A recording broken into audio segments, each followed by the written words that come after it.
The silk of my wedding dress felt like a noose against my skin. I stood in the bridal suite of the Grand Meridian Hotel, my fingers trembling as I tried to fasten the delicate buttons running down my spine.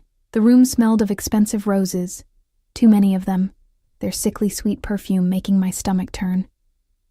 Through the floor-to-ceiling windows, I could see the gardens below, where white chairs sat in perfect rows, waiting for guests who believed they were about to witness a love story. They had no idea they were attending a funeral. My reflection stared back at me from the ornate mirror. Pale skin, dark circles under my eyes that no amount of concealer could hide, and a dress that cost more than I'd earned in 6 months of working double shifts at Lucia's, the upscale Italian restaurant downtown. The dress wasn't mine. Nothing in this wedding was mine. Not the venue, not the flowers, not even the choice to be here. "Mara, you look beautiful." My mother's voice cracked as she entered the room, her eyes already red from crying. "Happy tears," she'd said. But I knew better. These were tears of relief that her daughter was finally being saved from a life of struggle. I forced a smile. "Thanks, Mom." She fussed with my veil, her hands shaking slightly. We'd been poor for as long as I could remember. After Dad died, leaving us with nothing but debt, Mom had worked herself to the bone. I'd done the same, juggling 3 jobs while trying to finish community college. We were survivors, but we were tired. And then Derek had appeared. Derek Morrison. Handsome, charming, from a wealthy family that owned half the commercial real estate in the city. He'd walked into Lucia's 6 months ago, sat in my section, and ordered the most expensive wine on the menu. I'd spilled a few drops on the white tablecloth while pouring, my hands exhausted from a morning shift at the bakery and an afternoon cleaning houses. He'd laughed it off, asked for my number, told me I was beautiful. 3 months later, he'd proposed. It had all happened so fast. Too fast. But Mom had been so happy, crying tears of joy when she saw the ring. "You deserve this, baby," she'd whispered. "You deserve someone to take care of you." I'd wanted to believe her. A knock on the door made us both turn. Derek's mother, Patricia Morrison, swept in wearing a cream-colored Chanel suit and a smile that never reached her eyes. She looked at me the way someone might examine a stray dog they'd reluctantly agreed to house. "5 minutes, dear," she said, her voice dripping with false warmth. "Everything's ready." After she left, Mom squeezed my hand. "I'll see you down there." Alone again, I stared at myself in the mirror. The dress was too tight. I couldn't breathe. I should have felt happy, excited, in love. Instead, I felt like I was walking toward the edge of a cliff. The ceremony would take place in the hotel's grand ballroom, designed to look like an outdoor garden with its glass ceiling and marble columns wrapped in ivy. I'd never seen anything so beautiful or so cold. As I made my way down the corridor toward the bridal entrance, I heard voices, male voices laughing. I slowed my steps. "Can't believe you're actually going through with it." That was Jason, Derek's best man and childhood friend. "Why wouldn't I?" Derek's voice, casual, amused. "Come on, man. Mara, the waitress? You could have anyone." My heart stopped. I pressed myself against the wall, hidden by a marble column, my bouquet crushing against my chest. Derek laughed. A sound I'd heard 1,000 times, but never like this. Never so cruel. "You remember the bet?" "The bet?" Jason's voice rose with drunken excitement. "Holy shit, I'd almost forgotten. How much was it again?" 10 grand. You said I couldn't make a nobody fall in love with me in 3 months and get her to the altar." The world tilted. "You're just a bet." Derek's words echoed in my mind, each syllable a knife. "And you actually proposed?" Jason was laughing now, gasping between words. "This is insane. So what happens after the wedding? You just get divorced?" "I'll give it a few months. Let her play housewife. My father's already pleased, thinks I've matured by choosing someone grounded instead of the socialites. Once the trust fund transfer goes through next quarter, I'll find a reason to end it, probably catch her in some indiscretion. Make it her fault." "You cold bastard." Jason's admiration was evident. "What about her?" "What about her?" Derek's voice hardened. "She's a poor girl who got to play Cinderella for a while. She'll walk away with enough money to keep her quiet. It's more than she would have made in a lifetime serving pasta." My legs gave out. I grabbed the column to keep from falling, my bouquet dropping to the marble floor with a soft thud. The white roses scattered like bones. I couldn't breathe, couldn't think. The silk noose around my throat tightened. You're just a bet. 6 months of my life, my mother's joy, my stupid, desperate hope that maybe, just maybe, someone could love me. All of it was a lie. A game. A cruel joke played by a bored rich boy who saw me as nothing more than a challenge, a novelty, a nobody. I don't know how long I stood there, staring at the fallen flowers. Seconds. Minutes? Time had lost meaning. Then I heard footsteps. "Miss, are you all right?" A deep voice, accented. Italian, I thought distantly. The ceremony is about to... I looked up. The man standing before me wasn't part of the wedding party. I would have remembered him. He wore a black suit that looked like it cost more than the entire wedding, perfectly tailored to a tall, lean frame, dark hair, slightly silver at the temples, sharp cheekbones and a jaw that could cut glass. But it was his eyes that stopped me. Dark, almost black, and so intense I felt exposed, like he could see every broken piece of me. Behind him, 2 men in similar suits stood at attention, their eyes constantly scanning the corridor. Security. Serious security. My voice came out as a whisper. I tried again. "I'm fine." His gaze dropped to the scattered flowers, then back to my face. He studied me with an intensity that made my skin prickle. "You are the bride." It wasn't a question. "Yes." The word tasted like ash. Something flickered in those dark eyes. Recognition?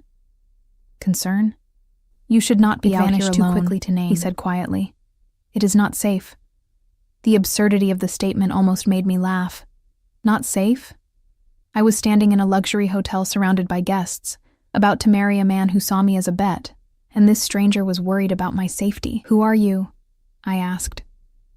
A slight smile touched his lips, but it didn't reach his eyes. "Someone who does not belong at weddings." He moved closer, and I caught his scent. Expensive cologne, cedar, and something darker. Dangerous. He bent down, gathering my scattered roses with surprising gentleness for someone who radiated such controlled power. When he straightened and offered me the bouquet, our fingers brushed. The touch was electric. "Thank you," I whispered. He studied me for a long moment, his expression unreadable. "You are afraid."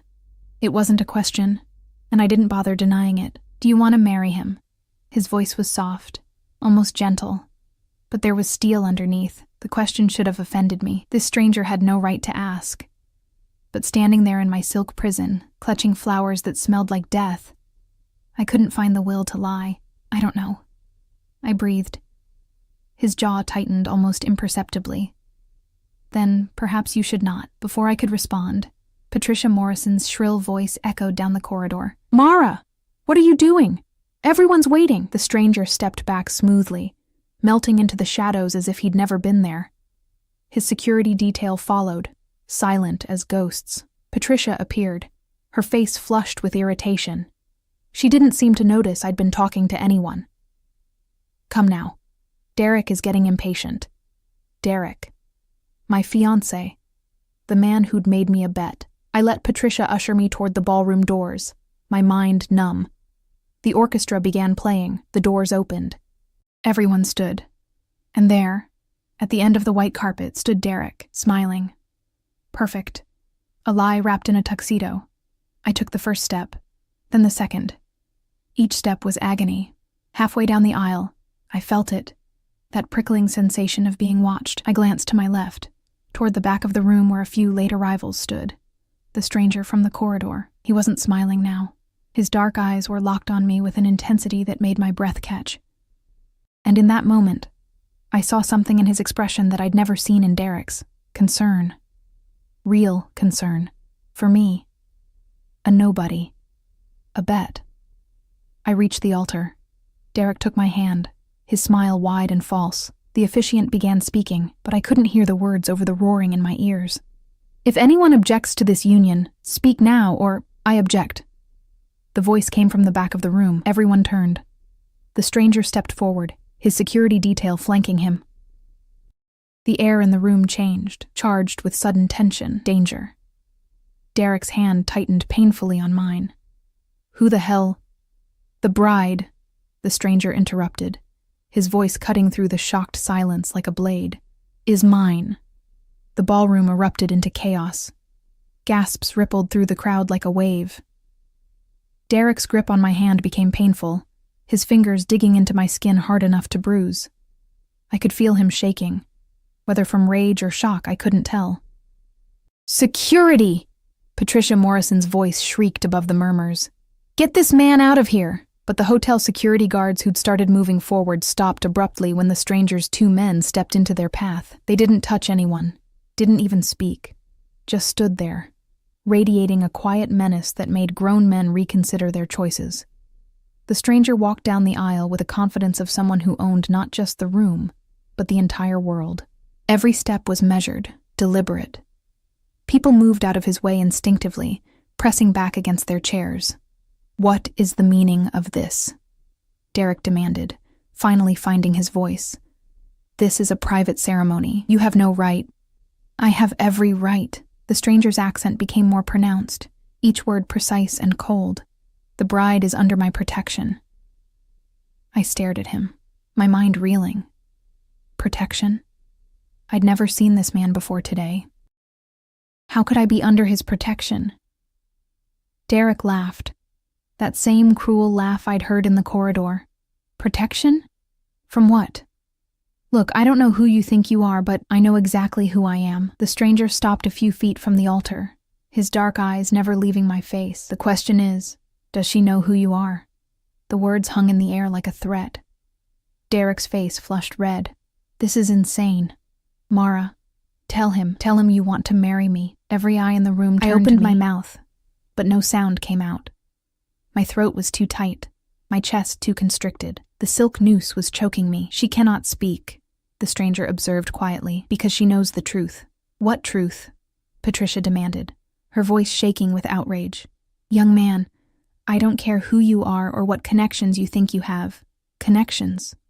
He turned his gaze to her, and she actually took a step back. "Signora Morrison, your family's real estate empire sits on land leased from companies I own.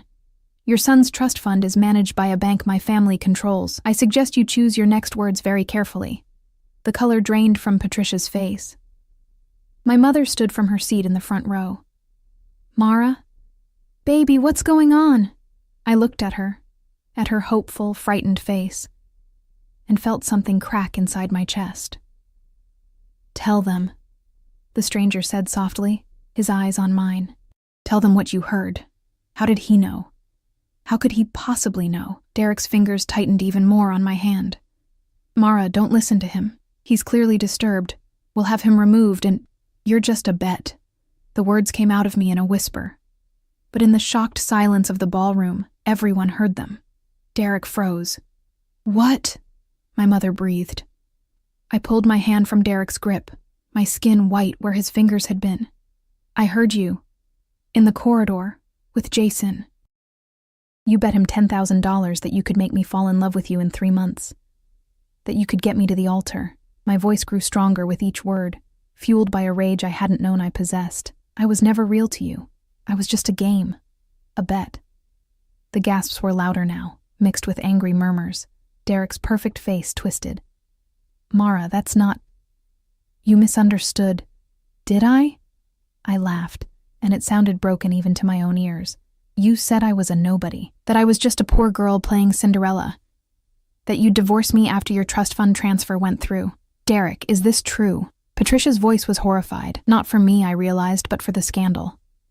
Jason, standing at the altar in his groomsman tuxedo, had gone pale. He looked like he wanted to disappear. Derek's mask finally slipped. His handsome face hardened into something ugly, cruel. "So what if it is? Look at you, Mara. Look at where you came from. You should be grateful I even looked at you twice. You're a waitress. A nobody with a drunk father who killed himself and left you with nothing." My mother made a sound like she'd been struck. The stranger moved so fast I almost didn't see it. One moment he was standing still, the next his hand was wrapped around Derek's throat, lifting him slightly off his feet. "Apologize," he said quietly. too quietly. Derek's face turned red, then purple. He clawed at the stranger's hand, gasping. "Can't. Breathe. Then speak quickly. I'm sorry." The stranger released him with a look of disgust. Derek collapsed against the altar, coughing and gasping. The officiant had backed away, looking like he wanted to run. The stranger turned to me, and his expression softened almost imperceptibly. "You do not have to stay here. Who are you?" I whispered. "My name is Dante Valentino." He said it simply, as if it should mean something. It did. Even I, working in an Italian restaurant, had heard whispers about the Valentino family. Old money, old power, and rumors. Dark rumors about what they really controlled in this city and beyond. I couldn't finish the sentence. "Someone who does not appreciate seeing innocence destroyed for sport." His eyes moved to Derek, who was still gasping against the altar. "Your father, Mara Castellano, was Antonio Castellano." My heart stopped. "How do you know my father's name?" "Because he was a good man who worked for my family before his death." Dante's voice was gentle now. He was loyal, honest. "When he died, I made inquiries. I learned of his widow and daughter, struggling. I had intended to reach out, to honor his service, but I was told you wanted nothing to do with that world." I stared at him, my mind spinning. My father had worked for the Valentino family? My mother had never mentioned, but of course she hadn't. She'd always been vague about Dad's work, saying only that he'd been in import-export. After his death, she'd refused to speak of it at all. "I don't understand," I whispered. "Your father died protecting something precious to my family. I owe him a debt." Dante's jaw tightened. "When I received word this morning that Antonio Castellano's daughter was marrying Derek Morrison, I had my people investigate. What they discovered..." His eyes moved to Derek with open contempt. "This wedding ends now. You can't just..." Patricia started. "I can." Dante didn't even look at her. "I am. Miss Castellano, you have a choice. You can stay here, marry this man who sees you as a bet, or you can walk away. The choice is yours. Always yours." My mother pushed through the crowd, reaching for me. "Mara, what's happening? I don't understand any of this." I took her hands, feeling them tremble. "Did you know? About Dad working for the Valentinos?" Her face crumpled. Yes, but I wanted to protect you from that life. After your father died, I just wanted us to be normal. Safe. We were never safe, Mom. The truth settled over me like a weight. We were just invisible." I looked at Derek, still catching his breath, his face mottled with rage and humiliation. Then at the crowd. All these people in their expensive clothes, who'd come to witness what they thought was a fairy tale. They wanted a show. I'd give them one. I yanked off my engagement ring and threw it at Derek's feet. "The wedding is off." The ballroom exploded with shocked voices. "Mara, wait." Derek reached for me, but Dante stepped between us smoothly. "Touch her," Dante said softly, "and lose the hand." Derek actually stumbled backward. I grabbed my mother's hand and started walking down the aisle, away from Derek, away from the lie. The crowd parted before us like a sea, everyone staring, whispering. Dante fell into step beside me, his security detail creating a protective barrier. I felt their presence like a shield, warm, solid, safe. We emerged into the hotel corridor, and I finally let myself breathe. "Miss Castellano," Dante began. "Mara," I interrupted. "Just Mara." His lips quirked in what might have been a smile. "Mara, you will need somewhere safe to stay. Morrison will not accept this humiliation quietly. We have an apartment, which Morrison knows the location of." Dante's voice was firm but not unkind. "My men will collect your belongings. You and your mother will stay at one of my properties until this settles. I can't accept..." "You can. You will." He pulled out a phone, sleek, expensive, and made a call in rapid Italian. When he hung up, he looked at my mother. "Mrs. Castellano, my driver will take you to collect anything you need from your apartment. You will be accompanied by my security." Mom looked between us, her face pale. Mara, I don't think... It's okay, Mom. Surprisingly, I meant it. For the first time in months, something felt right. Go. I'll meet you there. After a moment, she nodded. One of Dante's men, tall, broad-shouldered, with kind eyes, stepped forward to escort her. Alone with Dante in the corridor, I finally let myself shake. Thank you, I whispered. Do not thank me yet. His eyes were dark, unreadable. What I did today will have consequences. What do you mean? Connections. Morrison's family has pride. They will retaliate, in whatever way they can. He studied my face. By claiming you publicly, I have made you a target. Fear curled in my stomach. Then why? Because some debts must be honored, and some cruelties cannot be tolerated. His voice was steel wrapped in velvet. Your father saved my younger sister's life. He died because of it. I owe him everything. That debt extends to you. I absorbed this, my mind reeling. I don't want to be a debt. You are not. Something flickered in his eyes, something almost like respect. You are Antonio's daughter. That makes you family. Family. The word echoed strangely. I'd barely had family before, just Mom and me against the world. A black SUV pulled up to the hotel entrance, its windows tinted dark. The driver emerged, another man in a black suit, moving with military precision. I'll take you somewhere safe, Dante said. We have much to discuss. I should have been afraid. This man was dangerous. I could feel it in the way people moved around him, the way his mere presence had stopped my wedding. But standing there in my wedding dress, a runaway bride with nowhere to go, I felt something else entirely. I felt protected. Okay, I said. He helped me into the SUV, his hand warm and steady on my elbow. The gesture was surprisingly gentle from someone who'd just choked my ex-fiancé. As we pulled away from the hotel, I looked back through the tinted window. I could see people spilling out onto the steps. Guests, family, all talking excitedly about the scandal they'd just witnessed. Derek stood at the entrance, his face twisted with rage, watching us leave. He looks like he wants to kill someone, I murmured. He is welcome to try. Dante's voice was cold. It would save me the trouble of destroying him slowly. I turned to look at him. What are you going to do to him? Nothing he has not earned. He met my gaze. Morrison humiliated you, used you. That requires a response. I don't want revenge, I said quietly. I just want to be free of him. Dante was silent for a long moment. You have a kind heart, Mara Castellano. Your father had the same quality. It is rare in my world. Your world, I repeated. The Mafia. He didn't deny it. Yes. And my father was part of it. Your father was a good man who did what he had to do to provide for his family. He had honor, integrity, qualities that are priceless. Dante's expression softened slightly. He spoke of you often, his brilliant daughter. He was very proud. Tears burned my eyes. I'd been so angry at my father for leaving us, for dying, for the debts he'd left behind. But maybe I hadn't known the whole story. Where are we going? I asked. My home. You will be safe there. I should have protested, should have insisted on staying somewhere public, somewhere normal.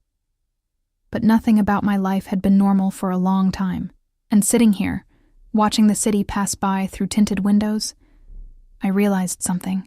I'd spent 6 months being what Derek wanted me to be, grateful, pliant, small. I'd made myself invisible to survive. I was done being invisible. Okay, I said again. Take me home. Dante's lips curved in the faintest smile. As you wish, Mara. The SUV turned onto a private road, leaving the city behind. I didn't look back. Dante's home wasn't a home. It was a fortress disguised as an estate. We drove through iron gates that opened silently at our approach, then down a tree-lined driveway that seemed to go on forever. The main house emerged from the darkness like something out of a dream.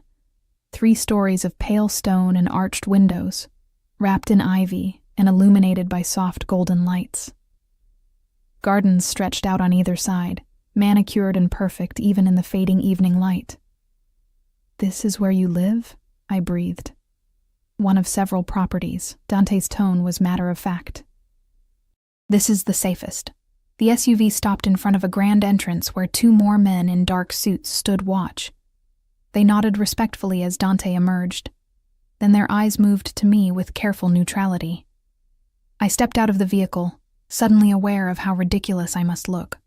A runaway bride in a silk wedding dress, climbing out of a mafia boss's SUV like some bizarre Cinderella story gone wrong. Dante noticed my hesitation. Come, you will want to change, I imagine. Inside, the house was even more magnificent. Marble floors, crystal chandeliers, art that probably cost more than my entire life. But it didn't feel cold or sterile. There was warmth here, dark wood, soft lighting, the scent of something cooking that made my stomach growl traitorously. A woman appeared from a side hallway, older, maybe 60, with silver hair pulled back in an elegant knot and warm brown eyes. She took one look at me in my wedding dress and made a soft, sympathetic sound. Povera ragazza, she murmured. Poor girl. This is Rosa, Dante said. She manages my household. Rosa, this is Mara Castellano, Antonio's daughter. Rosa's expression transformed. She pressed her hands to her chest, her eyes filling with tears. Antonio's daughter? Dio mio, you look like him. The eyes, yes, his eyes. Before I could respond, she swept me into a hug that smelled like vanilla and lavender. Your father was a good man, so good. Come, come. You must be exhausted. I will draw you a bath, find you clothes. Have you eaten? No. I realized I hadn't eaten all day. Wedding nerves, I'd thought. Now I understood it had been my body trying to tell me something was wrong. Unacceptable, Rosa declared. She fired off rapid Italian to Dante, who responded in kind, his voice softer than I'd heard it before. They argued briefly, though it seemed more affectionate than angry, before Rosa took my arm possessively. Come. Men, they know nothing about what a woman needs. I will take care of you. I glanced back at Dante, uncertain. He nodded once. You are safe here, Mara. Rest. We will talk tomorrow. Rosa led me up a sweeping staircase to the second floor, chattering in a mix of Italian and English about how long it had been since there was a woman in the house, how Dante worked too much, how she'd prayed for Antonio's family after his death. She brought me to a bedroom that was larger than my entire apartment. A 4-poster bed dominated the space, draped in soft cream linens. French doors opened onto a balcony overlooking the gardens. The attached bathroom had a soaking tub big enough for 3 people. I will bring clothes, Rosa promised. You bathe. Take your time. There is no rush, no worry here. After she left, I stood in the middle of that beautiful room and finally let myself feel it. All of it. The shock, the betrayal, the humiliation. The strange, surreal turn my life had taken in the space of a few hours. I'd woken up this morning expecting to become Mrs. Derek Morrison. Now I was standing in a mafia boss's guest room, my wedding dress crumpled around my feet, my entire life in pieces. A laugh bubbled up, half hysterical, half relieved. Then came the tears. I cried in that enormous bathtub, the water turning cold around me as I sobbed out months of trying to be someone I wasn't, years of struggling and scraping by, the weight of my father's death and my mother's desperate hope that I could be saved by a man who saw me as a joke. When the tears finally stopped, I felt empty, clean, like I'd washed away more than just the day. Rosa had left clothes on the bed, soft leggings, an oversized cashmere sweater that probably cost a month's rent, thick socks. Everything fit perfectly, which should have been strange, but somehow wasn't. Dante Valentino seemed like the type of man who paid attention to details. I found my way back downstairs by following the smell of food. The kitchen was huge, all stainless steel and marble counters. But it felt lived in, used. Rosa stood at the stove, stirring something in a large pot. Sit, sit, she commanded, pointing to a breakfast nook by the windows. You will eat. She placed a bowl of pasta in front of me. Simple, just olive oil and garlic and fresh herbs, but it smelled like heaven. I took a bite and nearly moaned. Good, yes? Rosa smiled. This was your father's favorite. He would come to the kitchen after a long night, and I would make this for him. We would talk. Tell me about him, I said softly. Please. My mother. She never wanted to talk about his work. Rosa settled into the chair across from me, her expression growing distant with memory. Antonio was loyal. So loyal. When Dante's father was alive, Antonio was his right hand. Not just muscle, you understand. Though he was strong. He was smart, kind, he kept the peace. What happened to him? Her face shadowed. There was an attempt on Dante's sister, Gabriella. She was only 16, rival family, trying to send a message. Your father was escorting her home from school. They were ambushed. She crossed herself. Antonio put himself between Gabriella and the bullets. He saved her life, but he died. I finished, my throat tight. He died a hero. Dante was only 25 then, newly in charge after his father's death. What Antonio did, it meant everything. Dante made sure your family was cared for. Money sent, debts cleared, but your mother refused further contact. She wanted a clean break from this world. I absorbed this, pieces of my life clicking into place. The mysterious payments that had helped us survive the first year after Dad's death. Mom's insistence that we never discuss where they came from. Her fear whenever anyone mentioned the Valentino name. She was trying to protect me, I murmured. Yes. And she did. But now... Rosa's eyes were gentle. Now you are here. And Dante, he takes his debts seriously. Too seriously, perhaps. What do you mean? Before she could answer, the man himself appeared in the doorway. He'd changed from his suit into dark slacks and a white shirt, sleeves rolled up to reveal surprisingly muscular forearms. Without the armor of the formal clothes, he looked younger, maybe early 30s. Still dangerous, but somehow more human. Rosa, you are filling her head with stories, he said, but there was warmth in his voice. Someone must tell her the truth, Rosa shot back. You certainly will not. You and your secrets. He sighed, moving into the kitchen with the easy grace of someone completely comfortable in his space. How do you feel? He asked me. Like my life just exploded, I answered honestly. An apt description. He poured himself a glass of wine from a bottle on the counter, then held it up questioningly to me. I nodded. Why not? Nothing about this day had been normal. He poured a second glass and settled into the chair beside me. This close, I could smell his cologne again. Cedar and something darker that I was starting to recognize as uniquely him. Your mother has arrived safely, he said.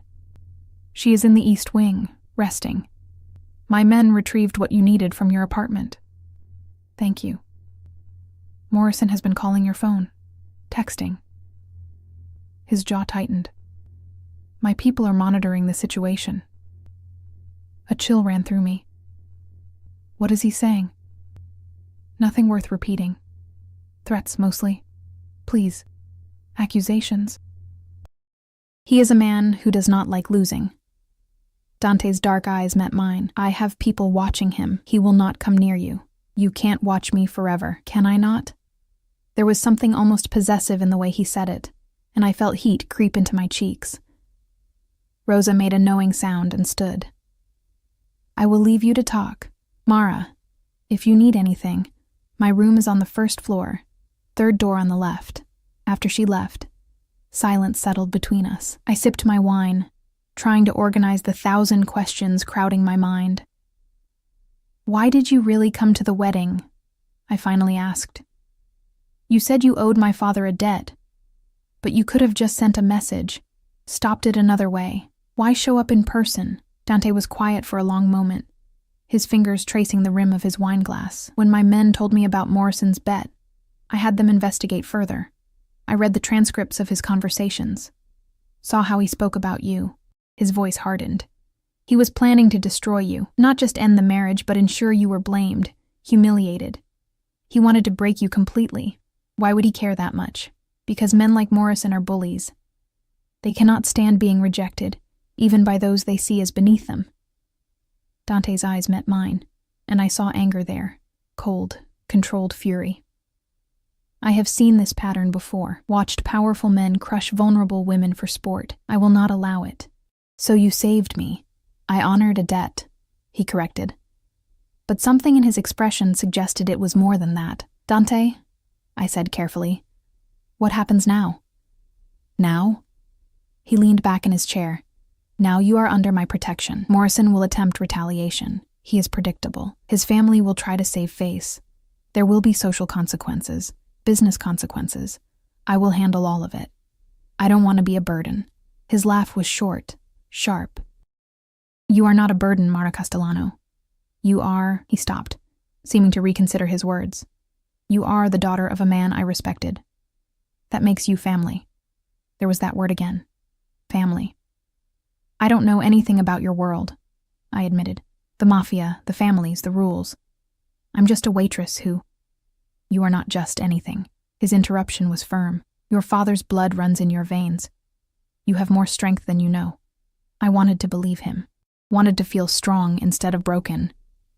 "I should let you rest," Dante said, standing. "Tomorrow, we will discuss your options. For now, know that you are safe here. My home is yours for as long as you need it." He started to leave, but I caught his hand without thinking. His skin was warm, calloused in unexpected places. "Dante," I whispered, "thank you for today, for everything." He looked down at our joined hands, and something flickered in his eyes, something hot and dangerous and quickly suppressed. "Sleep well, Mara." After he left, I sat in that kitchen for a long time, finishing my wine and trying to process the impossible reality of my new life. Somewhere in the house, my mother was sleeping. Somewhere in the city, Derek was probably plotting revenge. And somewhere in this massive fortress of a home, Dante Valentino was, what? Planning? Working? Thinking about the mess he'd just pulled me into? I climbed the stairs to my borrowed room and collapsed onto the bed, still wearing Rosa's soft clothes. Through the French doors, I could see the gardens lit by moonlight, peaceful and perfect.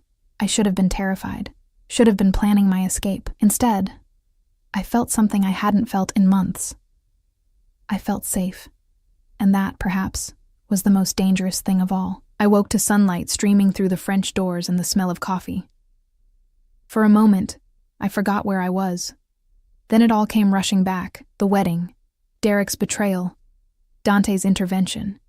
I sat up, my wedding dress from yesterday draped over a chair like a ghost of my former life. A soft knock on the door made me jump. "Come in," I called, pulling the blankets up self-consciously. Rosa entered with a tray, coffee, fresh pastries, fruit. "Buongiorno, cara. I thought you might want breakfast before facing the day. You didn't have to—" "Nonsense." She set the tray on the bedside table. "Dante asked me to tell you he will be in his office when you are ready. No rush." After she left, I ate slowly, trying to calm my nerves. Today I would have to face reality, figure out what came next, where I would go, how I would rebuild my shattered life. I found clothes in the closet that hadn't been there last night, jeans that fit perfectly, soft sweaters, even shoes in my exact size. Either Rosa was a magician, or Dante's resources were more extensive than I'd imagined, probably both. I made my way downstairs, following the sound of low voices. Dante's office was at the end of a long hallway, the door partially open. I hesitated, then knocked. "Enter." He sat behind a massive desk, papers spread before him, phone to his ear. He was speaking Italian again, his voice crisp and authoritative. When he saw me, he held up one finger, "Wait," and finished his conversation. "Sit," he said after hanging up, gesturing to a leather chair across from him. "How did you sleep?" "Better than I expected." I settled into the chair. "Thank you for the clothes, and everything else. Rosa chose them. She has good taste." He leaned back, studying me with that intense gaze that made me feel exposed. "I have news. Morrison attempted to access your apartment last night. My men stopped him." My stomach dropped. "Is he—" "He is unharmed, warned." Dante's tone suggested the warning had not been gentle. "He will not try again." "What did he want?" "To intimidate you. To reassert control." Dante's jaw tightened. Men like Morrison cannot accept losing power. But he has underestimated the consequences of humiliating someone under my protection. "What are you going to do to him? What would you like me to do?" The question caught me off guard. Dante leaned forward, his dark eyes locked on mine. You are the wronged party, Mara. If you want him ruined, I can arrange it. His family's business, their reputation, their fortune, all of it can disappear. The power in that statement took my breath away. He was offering me revenge on a silver platter. I swallowed hard. I just want him to leave me alone, to never have to see him or think about him again. Something like approval flickered in Dante's expression. Then that is what you will have. I will ensure Morrison understands that any attempt to contact or harass you will result in severe consequences. He will leave you alone. And his family? They must hate me now. They fear me more than they could ever hate you. He said it simply, a statement of fact. But you are correct that there will be social fallout. The wedding was high profile. There will be talk, speculation, scandal. I hadn't even thought about that. My cheeks burned. Everyone will think I'm... What? A gold digger who found a better offer? Let them think what they wish. Those who matter will know the truth. And what is the truth? I asked quietly.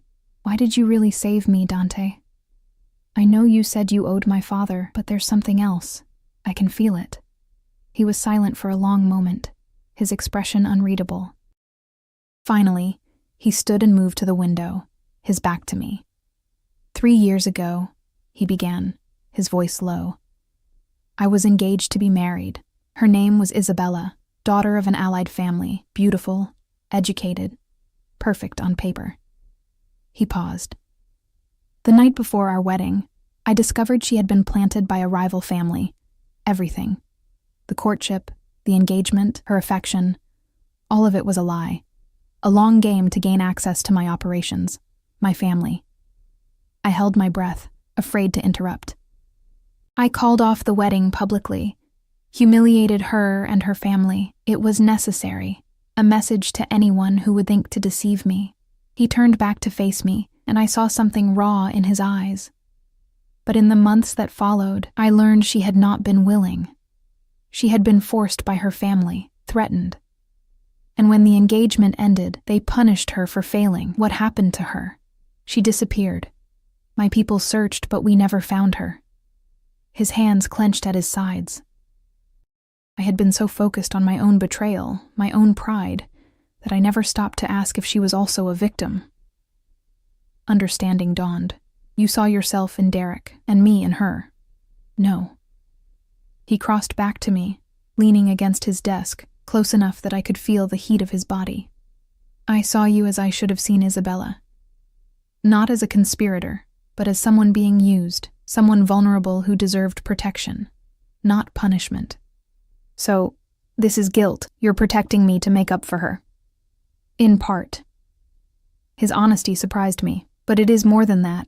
When I saw you in that corridor yesterday holding those scattered flowers, your eyes filled with pain, I felt rage, not just for what Morrison had done, but at the cruelty of it, at the casual way powerful people destroy those they see as beneath them. He reached out slowly, giving me time to pull away, and brushed a strand of hair from my face. The touch was gentle, reverent even. You deserve better than Derek Morrison, he said softly. You deserve to be cherished, not used, protected, not betrayed. My breath caught. Dante. A sharp knock on the door broke the moment. One of Dante's men entered, the one who'd escorted my mother yesterday. Boss, we have a situation. Dante's expression hardened instantly. Speak. Morrison filed a police report. Claims harassment, kidnapping. Says you threatened him and coerced Miss Castellano into leaving the wedding. I felt the blood drain from my face. He's lying.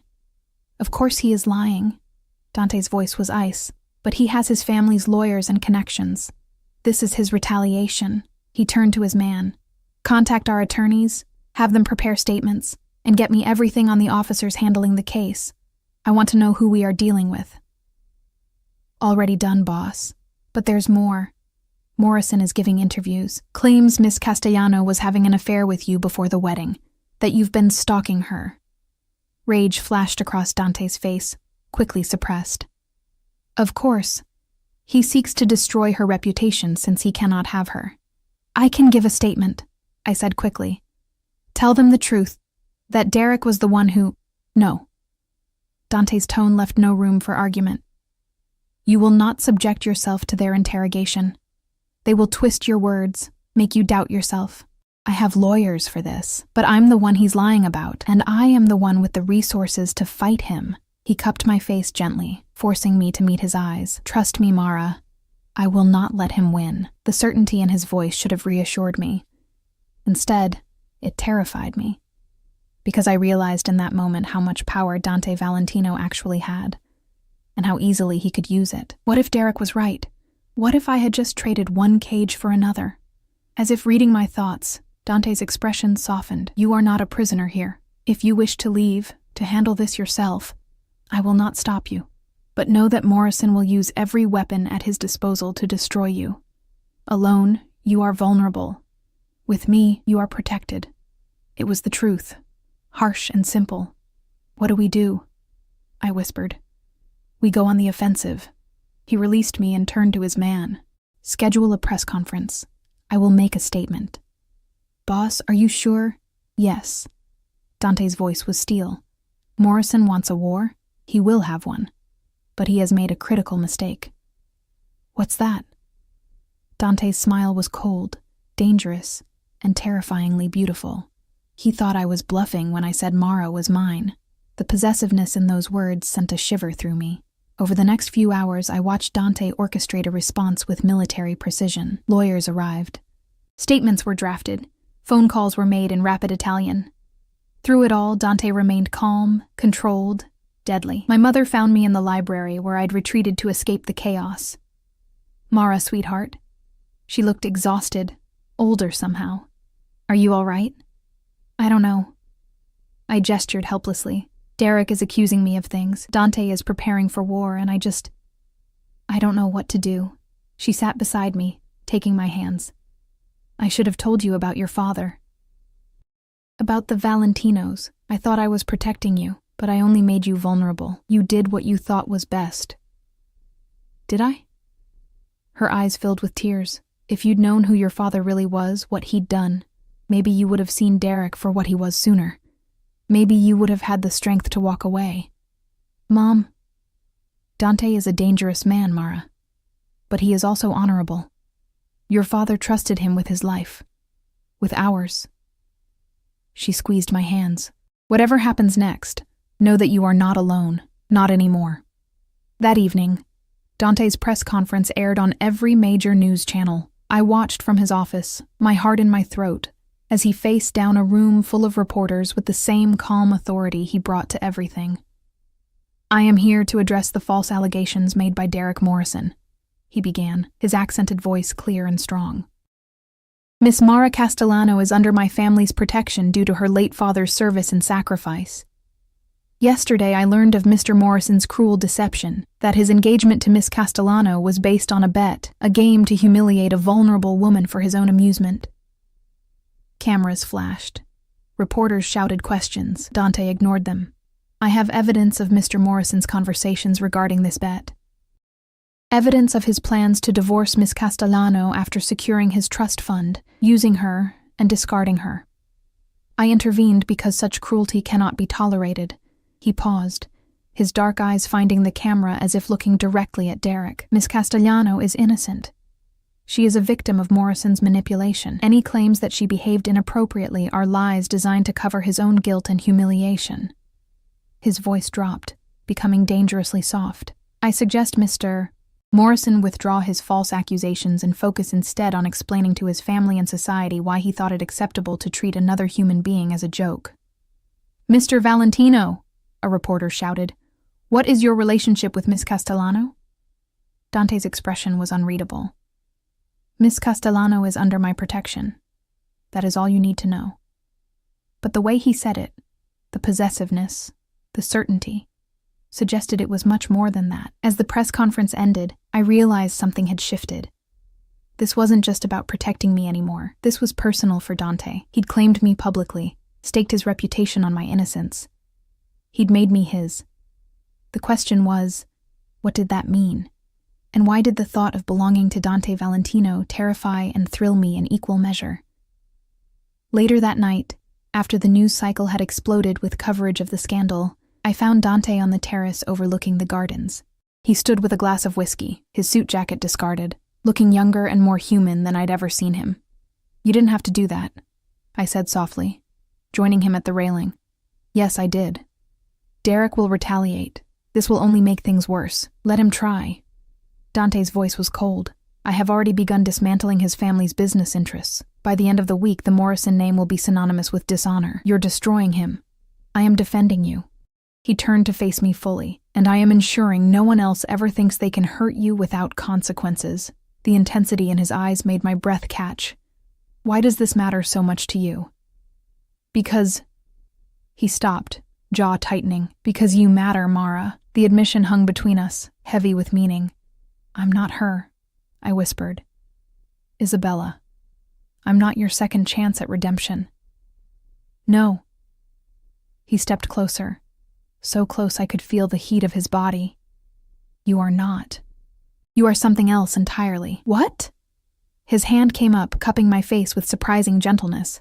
"You are mine to protect, mine to defend. Mine." The possessiveness should have scared me. Instead, it ignited something deep in my chest, something fierce and wanting. "Dante," I breathed.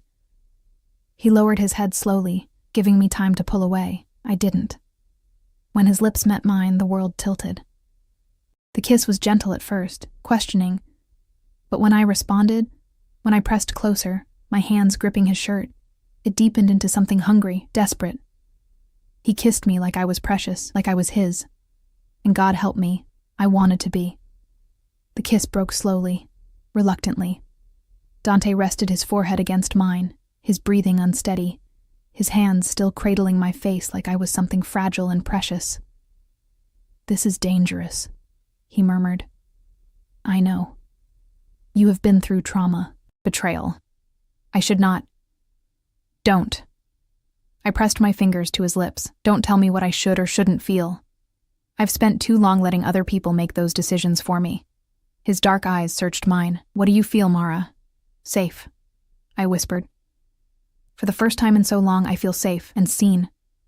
And—" I hesitated, then pushed forward. "And wanted.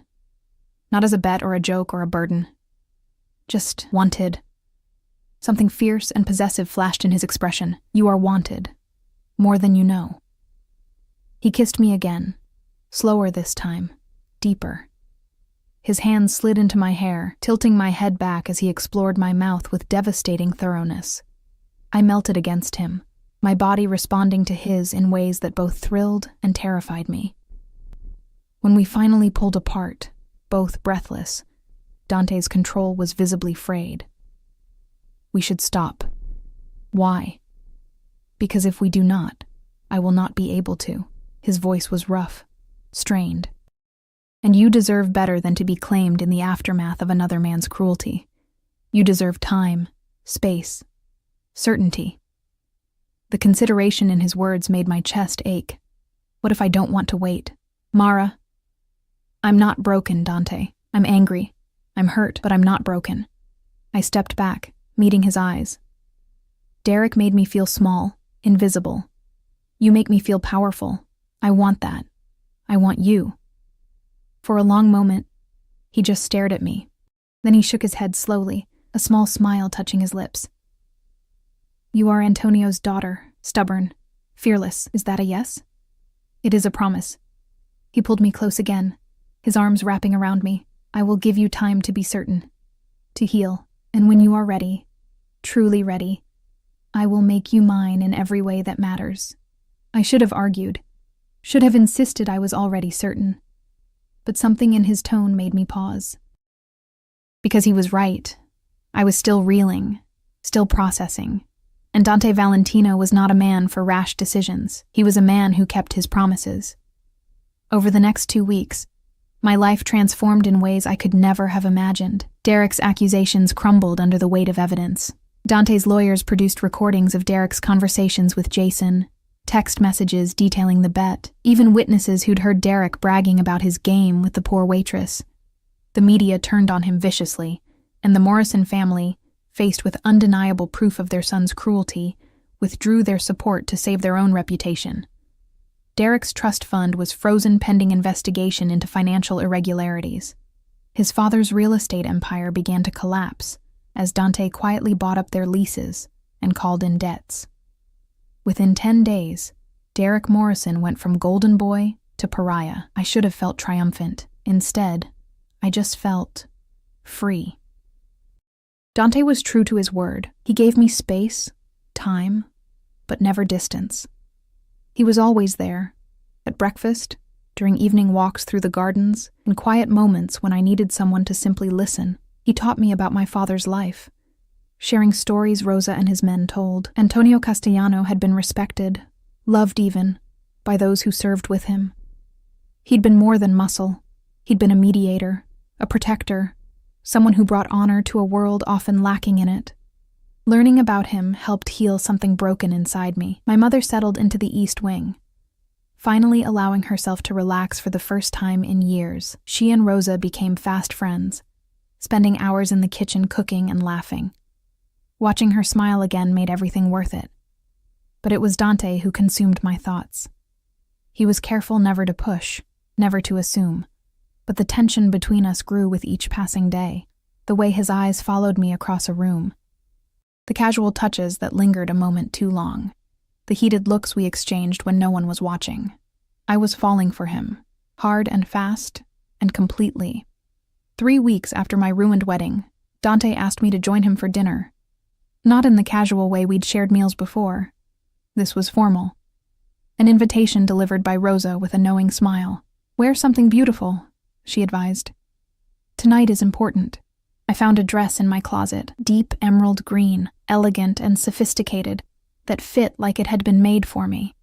Probably because it had been. Dante's attention to detail was both impressive and slightly unnerving. He was waiting in the formal dining room, dressed in a black suit that made him look like sin personified. When he saw me, something flared in his dark eyes. "You are stunning," he said quietly. "You clean up well yourself." He smiled. A real smile, warm and genuine. "Come, sit." The table was set for 2, candles casting soft light, wine already poured. Rosa had outdone herself with the food, course after course of Italian perfection. But I could barely taste it, too aware of Dante's gaze on me, the weight of unspoken words between us. Finally, after dessert was cleared, he stood and offered his hand. "Walk with me?" We moved out to the terrace, the gardens lit by moonlight and soft pathway lights. The night air was cool, carrying the scent of jasmine and roses. "I have something for you," Dante said, reaching into his jacket pocket. He pulled out a small box, not a ring box, I noted with relief. I wasn't ready for that. Not yet. Inside was a necklace, a delicate gold chain with a small pendant, shaped like a bird in flight. "It was your father's," Dante explained softly. "He wore it always, said it reminded him that even in our darkest moments, we have the choice to rise, to fly. When he died, I kept it. I always meant to give it to you." Tears burned my eyes as I touched the pendant. "It's beautiful. Like you." He took the necklace gently. "May I?" I nodded, turning so he could fasten it. His fingers brushed the nape of my neck, sending shivers down my spine. When I turned back, he was watching me with an intensity that stole my breath. "Mara," he began, his voice rough. "These past weeks with you have been unexpected. I brought you here out of duty, honor, debt, but somewhere along the way it became My heart more. was racing. More? You have become important to me, not as Antonio's daughter, not as someone I am obligated to protect, but as yourself, as Mara." He stepped closer, his hands coming up to frame my face. "I want you. Not just for a night, not just until the scandal dies down. I want you in my life, in my home, in my world." "Dante, let me finish." His thumbs brushed my cheekbones. "I know my world is dangerous. I know what I am, what I do. I can give you safety, protection, anything you desire, but I cannot give you normalcy. If you choose me, you choose all of it. The danger, the complications, the darkness. And if I do choose you," I whispered. His eyes blazed. Then I will spend every day proving you made the right choice. I will cherish you, protect you, worship you. You will never again doubt your worth, your beauty, your strength. You will be mine, and I will be yours, completely." The possessiveness in his words should have frightened me. Instead, it ignited something fierce in my chest. "I choose you," I said firmly. "I choose this life, this world. I choose you, Dante Valentino." He kissed me then, deep and claiming and full of promise. His hands slid into my hair, tilting my head back as he devoured my mouth. I pressed against him, my fingers clutching his jacket, wanting him closer, needing more. When he pulled back, his control was hanging by a thread. "Are you certain?" "Completely." "Then come with me." He led me inside, up the stairs to his bedroom, a space I'd never entered before. It was masculine, elegant, dominated by a massive bed. He closed the door behind us, then turned to face me. "Last chance to change your mind," he said softly. Instead of answering, I reached for the zipper of my dress. His eyes darkened. "Mara, make me yours," I whispered. "Completely." What followed was unlike anything I'd experienced. Derek had been selfish, rushed, focused only on his own pleasure. Dante was different. He worshipped me with hands and mouth, learning every sound I made, every place that made me gasp. He was demanding but attentive, possessive but reverent. When he finally claimed me, it felt like coming home. Afterward, wrapped in his arms, I felt a peace I'd never known. "I love you," I whispered against his chest. He tensed, then relaxed, his arms tightening around me. "I love you, Mara Castellano, my brave, beautiful girl." The morning brought reality, but gentler than before. I woke to find Dante already awake, watching me with an expression so tender it made my chest ache. "Good morning," he murmured, brushing hair from my face. "Good morning. I have a proposition for you." I raised an eyebrow. "Another one?" He smiled. "Marry me." My heart stopped. "What?" "Not now," he clarified quickly. "Not tomorrow, when you are ready. But I want you to know my intentions are serious. Permanent. You are not a passing fascination, Mara. You are my future." Tears blurred my vision. "You barely know me. I know enough. I know you are strong, compassionate, fierce when protecting those you love. I know you make me want to be better, to build something beyond power and control." His dark eyes were serious. "I know I do not want to spend another day without you in my life." "Yes," I breathed. "Yes? Yes, I'll marry you. When I'm ready. When we're both ready." I smiled through my tears. "Ask me again in 6 months." 6 months, he agreed, sealing the promise with a kiss. 6 months later, the wedding was nothing like the one I'd almost had with Derek. We married at sunset in Dante's gardens, surrounded only by family. My mother, Rosa, Gabriella, Dante's sister, who'd flown in from Italy, and the men who'd become like brothers to Dante. No reporters, no society gossips, no one who would judge or whisper, just us and the people who mattered. I wore a simple white dress, elegant but understated. Dante wore black, looking devastatingly handsome as he waited for me beneath an arch covered in white roses and ivy. When I reached him, he took my hands, his eyes suspiciously bright. "You came," he murmured. "Did you doubt?" "Never." The ceremony was short, the vows traditional but meaningful. When Dante slid the ring onto my finger, a simple gold band that had belonged to his grandmother, I felt the weight of commitment, of promise, of forever. "I now pronounce you husband and wife," the priest said. Dante kissed me like he'd been waiting his entire life for this moment. Maybe he had. The reception was small, intimate, perfect. Rosa had cooked enough food for an army. Gabriella gave a tearful speech about how she'd prayed for years that her brother would find someone worthy of his heart. My mother hugged me tight, whispering that my father would be proud. As the night deepened and stars emerged, Dante pulled me away from the celebration, leading me to a quiet corner of the garden. "Happy?" he asked, more than I ever thought possible. I leaned into him, feeling safe, cherished, home. "Thank you." "For what?" for saving me, for seeing me, for loving me. He cupped my face gently. You saved yourself, Mara. I simply gave you the space to remember your own strength. We saved each other, I corrected. Yes, he agreed. We did. In the distance, I could hear music, laughter, the sounds of celebration, my mother's voice, Rosa's laughter, the low rumble of Dante's men enjoying the rare moment of peace. This was my life now, not a fairy tale. Dante's world was too dangerous, too complicated for that. But it was mine, chosen freely, built on honesty and trust and fierce, consuming love. I thought about Derek sometimes, wondered if he ever understood what he'd lost, what he'd thrown away for a stupid bet. Last I'd heard, he'd moved across the country, trying to escape the shadow of his humiliation. His family's business had recovered somewhat, though they'd never regain their former status. The Morrison name would always carry the stain of Derek's cruelty. I didn't hate him anymore. I almost pitied him, because he would never know what it felt like to be truly seen, truly valued, truly loved. What are you thinking? Dante asked, his arms around my waist. That I'm glad he made that bet. Dante pulled back, surprised. What? If Derek hadn't been cruel, if he'd actually loved me, I would have married him. I would never have met you. I smiled up at my husband. His worst moment led to my best one. Understanding softened Dante's expression. You find light even in darkness. I learned from the best. He kissed me softly, reverently. Come, Mrs. Valentino. Our guests will wonder where we have gone. Let them wonder, I said.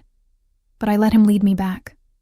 As we walked through the gardens toward the music and lights, I touched the bird pendant at my throat. My father's gift, worn on this day to honor the man whose sacrifice had ultimately led me here. He'd been right.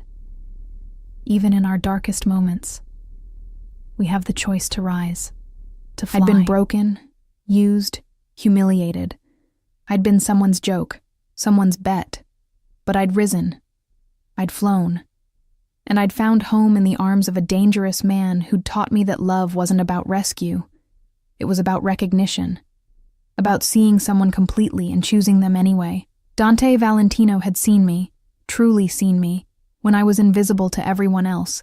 And I had seen him, beyond the power, the danger, the dark reputation, to the man beneath. The man who kept his promises, who honored his debts, who loved fiercely and completely. Together, we were building something beautiful from the ashes of betrayal. Together, we were writing our own story, not a fairy tale, but something better, something real. As we rejoined the celebration, Dante's hand firm and warm in mine, I smiled. This was my happily ever after. Hard-won, complicated, perfectly imperfect, and I wouldn't change a single thing.